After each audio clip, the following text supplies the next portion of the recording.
Hello everyone, welcome to Amit CBSE academy. और आज की क्लास में हम डिस्कस करेंगे NCERT class 10 math chapter 5 exercise 5.3 से क्वेश्चन नंबर 19 को डिस्कस कर रहे हैं।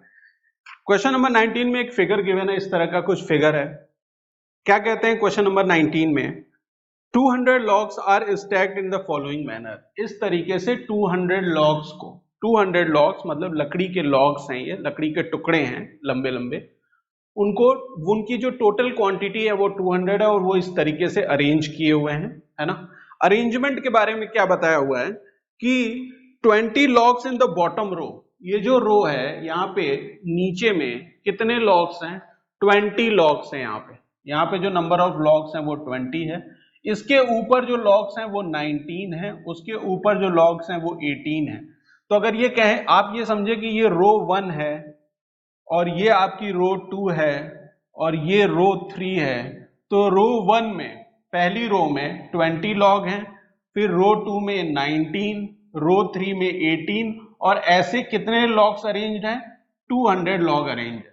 हमसे पूछ रहे हैं क्वेश्चन में कि कितने रोज में कितनी रोज लगेंगी कि ये 200 लॉग्स इस तरीके के पैटर्न में एकोमोडेट हो जाएं, और टॉप रो में सबसे ऊपर वाली जो रो होगी उसमें कितने लॉग्स होंगे। ठीक है, क्लियर है? क्वेश्चन में क्या कह रहे हैं कि 20 logs in the bottom row, 19 in the next, 18 in the next row next to it and so on as shown in figure 5.5। In how many rows are 200 log placed. कितने rows होंगे लगेंगी जिसमें ये लॉग्स प्लेस्ड हो जाएं। ठीक है, 200 logs. और क्या क्वेश्चन में पूछ रहे हैं, how many logs are there in the top row. जो ये ऊपर वाली रो होगी ना, सबसे टॉप वाली रो, उसमें कितने नंबर ऑफ लॉग्स हैं, ये हमसे पूछा जा रहा है। ठीक है, क्वेश्चन क्लियर हो गया। 200 लॉग हैं, 20, 19, 18, 20, 19, 18 एंड सो ऑन। इस तरीके से रो 1 में 20, रो 2 में 19, रो 3 में 18, इस तरीके से लॉग्स प्लेस्ड हो रहे हैं। जो नंबर ऑफ रोज हैं वो क्या होंगी, टॉप रो में कितने लॉग्स क्या होंगे, ये पूछा जा रहा है। अच्छा, ये 20, 19, 18 जो है, ये जो सीक्वेंस ऑफ नंबर है ना, सीक्वेंस ऑफ लॉग्स हैं, इनको अगर आप चेक करें तो आप देखेंगे कि ये क्या है, एपी में है, क्योंकि 19 minus 20 is -1, 18 minus 19 is -1। Common difference D की वैल्यू यहां क्या है, -1 है। फर्स्ट टर्म पहला ए की वैल्यू क्या है यहाँ पे, 20 है। S n total number of logs वो कितने हैं, वो 200 है। ठीक है, क्लियर है, बात समझ में आ गई। यहाँ पे ये जो सीक्वेंस ऑफ लॉग्स हैं कि भाई 20 लॉग सबसे नीचे, उसके ऊपर 18, उसके ऊपर 19, तो ये जो सीक्वेंस ऑफ लॉग्स आ रहा है ये क्या है, एपी में आया। कैसे पता चला, कॉमन डिफरेंस लिया तो वो -1 आ रहा है, इसलिए इसको हमने कहा कि ये एपी में है। इसीलिए हमने फर्स्ट टर्म पता किया, वो है 20। सम इन लॉग्स का सम टोटल लॉग्स के बराबर ही होगा ना, तो वो हो गया एसएन की वैल्यू क्या है, 200 है। आपको ये एन की वैल्यू फाइंड आउट करनी पड़ेगी। एन की वैल्यू ही क्या होगी, नंबर ऑफ रोज होंगे। तो एसएन फाइंड आउट करने का क्या तरीका है, S n is equal to n by two 2a plus n minus 1 d bracket closed. ये एसएन फाइंड आउट करने का फॉर्मूला है, कोई दिक्कत? एसएन का फॉर्मूला यही होता है। ठीक है, यहां पे आपको n की वैल्यू पता नहीं है, a की वैल्यू पता है, d की वैल्यू पता है और एसएन की वैल्यू पता है। तो एसएन है आपका 200, n बाई 2 ब्रैकेट के अंदर 2a मतलब 2 इंटू 20, 2 इंटू 20 क्या हो जाएगा, 40 हो जाएगा। ये 40 plus n minus 1 bracket, d की वैल्यू -1 ब्रैकेट क्लोज्ड। अब यहाँ पे क्या हो जाएगा, n by 2 as it is रहने दीजिए, ये आपका 40 है, -1 मल्टीप्लाई होगा तो ये -n प्लस 1 हो जाएगा। ठीक है, n by 2 40 plus 1 41 minus n। ठीक है, और ये किसके बराबर हो गया, 200, यहां भी 200 है। ठीक है, क्लियर। अब इस 2 को यहां पे मल्टीप्लाई करेंगे, है ना, यहाँ डिवाइड में है तो यहाँ आके मल्टीप्लाई हो जाएगा, तो ये हो जाएगा 400 इज इक्वल टू, और n इसके अंदर मल्टीप्लाई होगा तो ये हो जाएगा 41n माइनस एन स्क्वायर। हमने देखा यहाँ एक क्वाड्रेटिक इक्वेशन का फॉर्मेशन हो रहा है, इस क्वाड्रेटिक इक्वेशन को हम क्या करते हैं स्टैंडर्ड फॉर्मेट में लिख लें, तो minus N square plus 41n, ठीक है, इस चीज को यहां लिखा।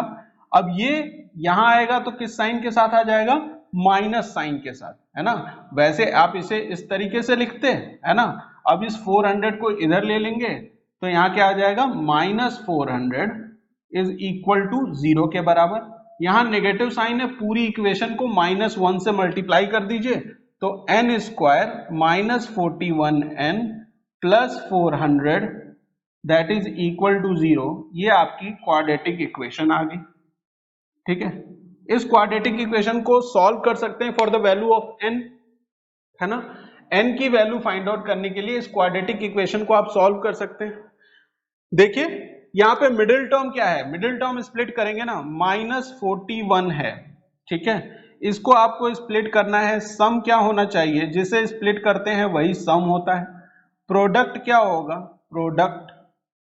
प्रोडक्ट, तो प्रोडक्ट हो जाएगा आपका n स्क्वायर का कोफिशिएंट यहाँ पे 1 है, कांस्टेंट टर्म 400, मतलब 400 into 1 that is equal to 400। तो इसका मतलब कि 400 को हमें क्या करना पड़ेगा, प्राइम फैक्टराइज करेंगे, तभी हम इन ये जो दो टर्म्स में स्प्लिट हो रहा है, दो नंबर्स में स्प्लिट हो रहा है, उसे फाइंड आउट कर सकते हैं। तो इसे आप 2 से करें तो यहाँ पे 200, फिर 2 से करें तो यहाँ पे 100, फिर 2 से किया तो 50, फिर 2 से करेंगे तो 25, फिर 5 से करेंगे तो 5 टाइम्स, और फिर 5 से किया तो 1 टाइम, है ना। 2 2 जा 4, 2 जा 8, 2 जा 16, 16 इंटू 5 इंटू 5 25। ये दो नंबर्स मैंने लिए इन फैक्टर्स की हेल्प से। तो आप देखेंगे कि इन दोनों का सम मतलब 16 प्लस 25 आप करें तो ये किसके बराबर होता है, 41 के बराबर होता है, ठीक है। लेकिन यहाँ पे माइनस चाहिए तो इसको भी नेगेटिव ले लीजिए, इसे भी नेगेटिव ले लीजिए, तो ये भी नेगेटिव में आ गया। और -16 माइनस 25 ये किसके बराबर हो जाएगा, 400 के बराबर हो जाएगा, ठीक है। क्लियर है, कोई दिक्कत नहीं। तो इसका मतलब आपने -41 को ब्रेक किया -16 और -25 में, ठीक है। -16 और -25 में आपने ब्रेक कर लिया, तो n square -16n -25n plus 400 that is equal to 0। n आपने कॉमन ले लिया तो n -16, यहाँ -25 कॉमन आ जाएगा तो ये आ जाएगा n -16 ब्रैकेट क्लोज्ड और इक्वल टू 0।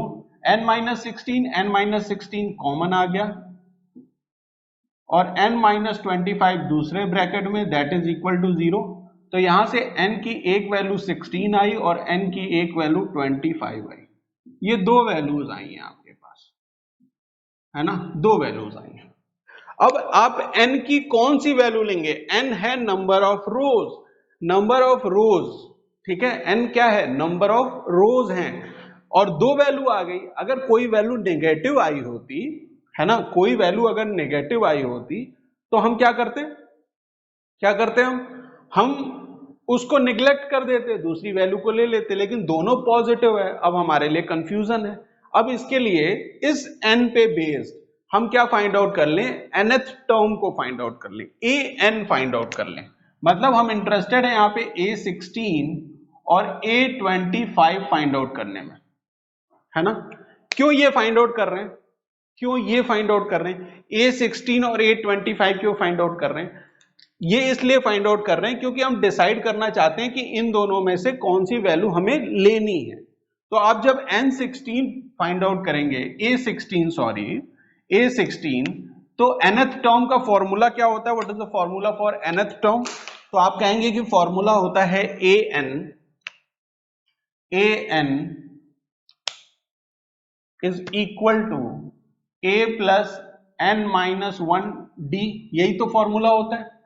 यहां पे a16 फाइंड आउट कर रहे हैं तो A16 इज इक्वल टू ए की वैल्यू क्या है, ए की वैल्यू यहाँ पे 20 है और डी की वैल्यू क्या है -1 है। देखिए ए की वैल्यू आपने निकाली थी 20, डी की वैल्यू निकाली थी -1, तो A16 फाइंड आउट करेंगे तो ए की वैल्यू 20 प्लस 16 -1, डी की वैल्यू आ जाएगी -1। A16 is equal to 20 plus 15 minus 1. A16 is equal to 20 minus 15 है ना, और A16 is equal to 5. A16 की वैल्यू 5 आ गई। नेक्स्ट आप फाइंड आउट कर लीजिए A25 भी, ठीक है, A25 भी फाइंड आउट कर लीजिए। तो यहाँ पे A25 आप फाइंड आउट करेंगे। A16 की वैल्यू देखिए आई है क्या, 5 आई है। यहां से हम डिसाइड नहीं कर पा रहे हैं कि हम n की वैल्यू 16 लेंगे या 25। अब A25 फाइंड आउट करेंगे तो पता चलेगा। A25 is equal to A20 plus 25 -1 यहां हो जाएगा 20 प्लस 24 इंटू -1 और ये हो जाएगा 20 माइनस 24 और A25 हो जाएगा that is equal to -4। A25 मतलब 25th टर्म क्या आ गया, नेगेटिव आ गया। आप ये बताइए कि जो नंबर ऑफ स्टैक्स हैं, है ना, नंबर ऑफ स्टैक्स अगर हम उसे ले लें कि जो ये नंबर ऑफ रोज हैं वो 25 रोज हैं, तो टॉप रो में नेगेटिव नंबर ऑफ लॉग्स हो सकते हैं क्या? टॉप रो में नेगेटिव नंबर ऑफ लॉग्स हो सकते हैं? नहीं हो सकते ना, नेगेटिव नंबर ऑफ लॉग्स नहीं हो सकते हैं। तो इसका मतलब कि हम n की वैल्यू क्या लेंगे, 16 लेंगे, ये n की वैल्यू 25 नहीं लेंगे। और जब n की वैल्यू 16 रख के हमने number of logs find out किया तो वो 5 निकल के आ गया। क्लियर है क्वेश्चन, समझ में आया? देखिए यहाँ पे जब हम क्वाड्रेटिक इक्वेशन सॉल्व कर रहे थे तो यहाँ पे हम क्या फाइंड आउट करने में इंटरेस्टेड थे, नंबर ऑफ रोज को फाइंड आउट कर रहे थे, ठीक है, कि कितने नंबर ऑफ रोज होंगी। ठीक है, तो नंबर ऑफ रोज हमारे पास दो आ गई, 16 और 25, ठीक है, दो रोज आ गई। अब इन दोनों को डिसाइड करने के लिए कि कौन सा रो लें, हमें क्या फाइंड आउट करना पड़ेगा कि इस रो में 16th रो में कितने नंबर ऑफ लॉग्स हैं और 25th रो में कितने नंबर ऑफ लॉग्स हैं। तो फाइंड आउट किया तो 16th रो में 5 आया और 25th रो में कितना आ गया, -4 आ गया। ठीक है, तो लॉग्स जो लकड़ी के टुकड़े हैं वो नेगेटिव में तो हो नहीं सकते, इसका मतलब लकड़ी के टुकड़े पॉजिटिव में होंगे। पॉजिटिव में किसकी वजह से आए हैं, जब हमने n लिया है 16, तो n25 को आप इग्नोर कर देंगे, n16 को आप लेंगे, क्योंकि नंबर ऑफ लॉग्स कभी नेगेटिव हो नहीं सकते, तो नंबर ऑफ लॉग्स की वैल्यू 5 होगी।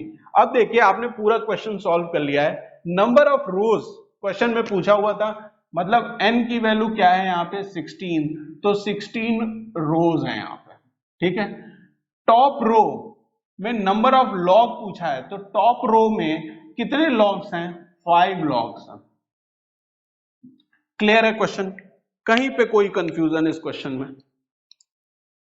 इस क्वेश्चन में आपको कहीं पे कोई कंफ्यूजन है ना? बहुत ही सिंपल सा क्वेश्चन था, सिर्फ कहां पे कंफ्यूजन आएगी, वो यहां पे आएगी जब आपको दो पॉजिटिव नंबर मिल गए n के, है ना, तो उसके लिए हमने क्या फाइंड आउट किया, number of logs find out कर लिया। जब नंबर ऑफ लॉग एक में नेगेटिव आ गया तो उस वाले n को इग्नोर कर दिया और दूसरे वाले को ले लिया, तो वहां पे नंबर ऑफ लॉग्स 5 आ गए और n की वैल्यू क्या आ गई, मतलब रोज की वैल्यू क्या आ गई, 16, और उस 16th रो में कितने नंबर ऑफ लॉग्स हैं, वो हैं 5।